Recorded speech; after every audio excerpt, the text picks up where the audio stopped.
A morte do cartunista Glauco foi um crime premeditado. Depois de ouvir Carlos Eduardo Nunes, essa foi a conclusão do delegado que cuida do caso. Ontem foi o primeiro depoimento oficial do estudante depois das mortes do cartunista e do filho dele, Raoni. Carlos Eduardo Nunes está preso na sede da Polícia Federal em Foz do Iguaçu, no Paraná.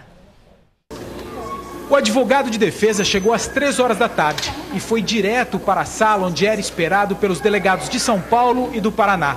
O interrogatório foi na sede da Polícia Federal. Carlos Eduardo Nunes, o Cadu, como é conhecido, está preso desde a madrugada de segunda, depois de enfrentar a polícia numa tentativa de fuga para o Paraguai.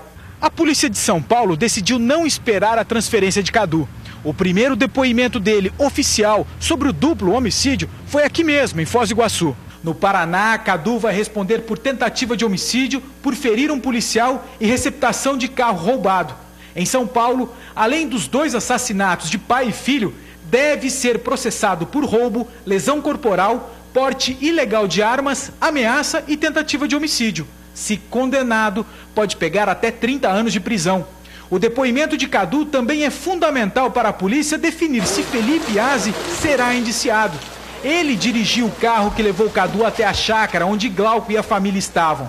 Os 2 eram amigos e teriam sido apresentados por conhecidos em comum. Felipe é estudante do 3º ano de publicidade. Cadu começou 3 faculdades, mas não terminou nenhuma. Nesta foto aparece numa festa com amigos do curso de gastronomia. Ele era considerado calmo e tranquilo, mas nos últimos meses tinha distúrbios de comportamento, segundo a família. Ele tem passagem pela polícia por porte de drogas. Cadu prestou depoimento por quase 4 horas.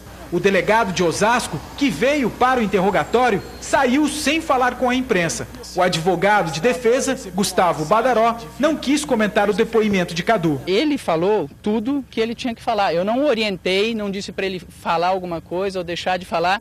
Ele apresentou integralmente a versão dele, disse tudo. A autoridade policial reproduziu fielmente tudo que ele disse. E o repórter Jean Brandão está em Osasco, na Grande São Paulo, e tem mais informações. Bom dia, Jean. No depoimento, Carlos Eduardo deu detalhes de como premeditou a morte do cartunista e do filho Raoni. É isso? Bom dia, Thalita. Bom dia, Roberta. Bom dia a todos. É isso mesmo. O Carlos Eduardo falou aos policiais durante todo esse depoimento, inclusive, que teria comprado essa arma, a arma que foi utilizada no crime, e também a arma que foi utilizada na tentativa de fuga, no momento em que ele queria fugir para o Paraguai, na periferia de São Paulo, dias antes ao acontecimento desse crime. Por isso, uma possível interpretação do delegado de que ele possa ter premeditado todo esse crime. Agora, ainda durante esse depoimento, que teve a duração de quase 3 horas e que contou com a participação, além do delegado da Polícia Federal lá de Foz do Iguaçu, com o delegado aqui da seccional de Osasco, ele disse que não tinha a intenção de matar o cartunista. Ele disse ao delegado que foi até o local onde aconteceu o crime com a intenção de que o Glauco fosse até a casa dele, o que acabou não acontecendo, e justamente no momento em que justificou os tiros que ele acabou dando nesta chácara, ele disse que percebeu que o Felipe de Oliveira Aze, que é o homem que acabou levando ele até o local onde aconteceu o crime, não estava mais lá. Neste momento ele ficou muito nervoso, percebeu que o Felipe pudesse chamar a polícia e acabou atirando no cartunista Glauco e no filho dele. Roberta. Olha, Jean, de qualquer maneira, os policiais acreditam que essa versão do Carlos Eduardo tenha sido só para livrar o amigo Felipe das acusações. O fato é que a polícia já tem os dados do rastreador do veículo do Felipe, o horário e as vias pelas quais ele passou depois do assassinato. Ou seja, o indiciamento dele ainda não está previsto, né?